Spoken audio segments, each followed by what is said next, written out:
Very good morning and warm greetings to everyone. Today we are going to see about the polar mount of inertia and polar modulus of the shaft section, which is mainly of solid circular shaft and the hollow circular shaft. You know that the shaft which transmits the power, we are having a rotation of the shaft in terms of a revolution per minute. Power can be produced. The power transmitted by the shaft, capital P is equal to 2 pi nt divided by 60,000 in kilowatts, where n is the speed of the shaft in rpm, t is the torque applied in newton meter. You will get in kilowatts because it is an empirical formula. And what is called as polar moment of inertia. So polar moment of inertia will be very much useful in the case of the shaft, whether it is a solid as well as the hollow shaft.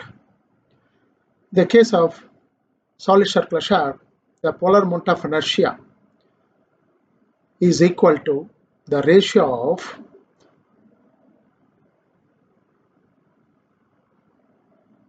of the addition of the moment of inertia about the neutral axis in the x-axis plus the moment of inertia in the y-y neutral axis. So the IP is equal to Ixx plus Iyy. So that is nothing but Iz. So for Ixx is equal to Iyy in the case of solid circular shaft because of symmetrical section, pi d per 4 by 64 plus pi d per 4 by 64. If you are simplifying it, the polar moment of inertia IP is equal to pi d per 4 by 32 in terms of meter per 4 or millimeter to the per 4. Then what is called as polar moment of inertia? The moment of inertia of the shaft section about the polar axis is called as polar moment of inertia. So polar axis is nothing but is a pair of axes which is passing through the intersection of the other two axes, namely xx and yy. So that's why we are adding the IP is equal to Ixx plus Iyy. We are getting for pi d per 4 by 32 for the solid circular shaft. The polar moment of inertia for the hollow circular shaft, which is of the diameter, outer diameter is capital D and inner diameter is small d.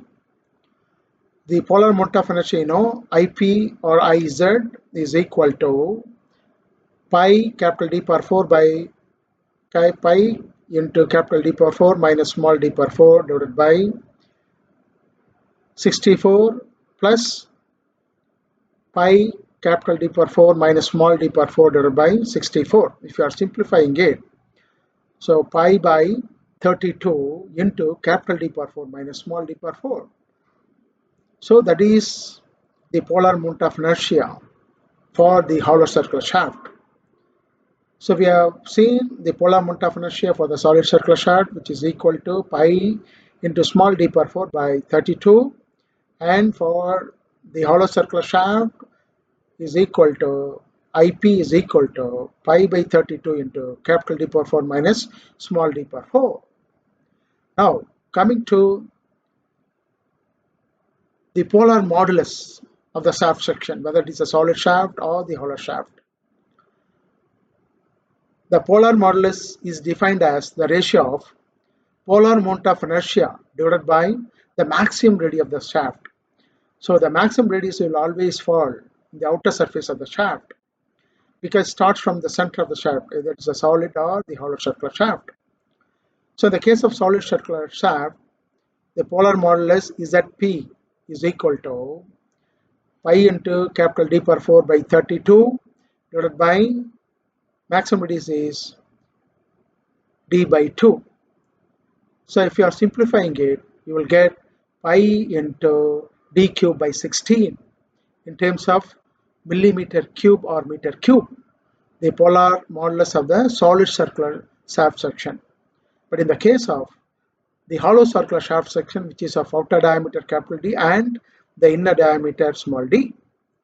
So here the polar modulus ZP is equal to pi into capital D power 4 minus small d power 4 divided by 32 divided by the maximum radius is capital D by 2. So that means pi by 16 into capital D into capital D power 4 minus small d power 4. So that is the difference in the case of the hollow circular shaft for the polar modulus. So the unit of polar modulus is millimeter cube or meter cube or centimeter cube. So like that, you can find what would be the type of section, either rectangular shaft or a square shaft or irregular shaft section. We can find the IZ, that is moment of inertia about the polar axis. From that, we can able to derive the polar modulus of the shaft section of any cross section, whether it is a regular or irregular shaft section. In the case of irregular shaft section, that will be dealt in the case of the theory of elasticity and plasticity, that is in the case of advanced solid mechanics. So thank you very much for patient listening. God bless. வாழ்க வையகம், வாழ்க வளமுடன்.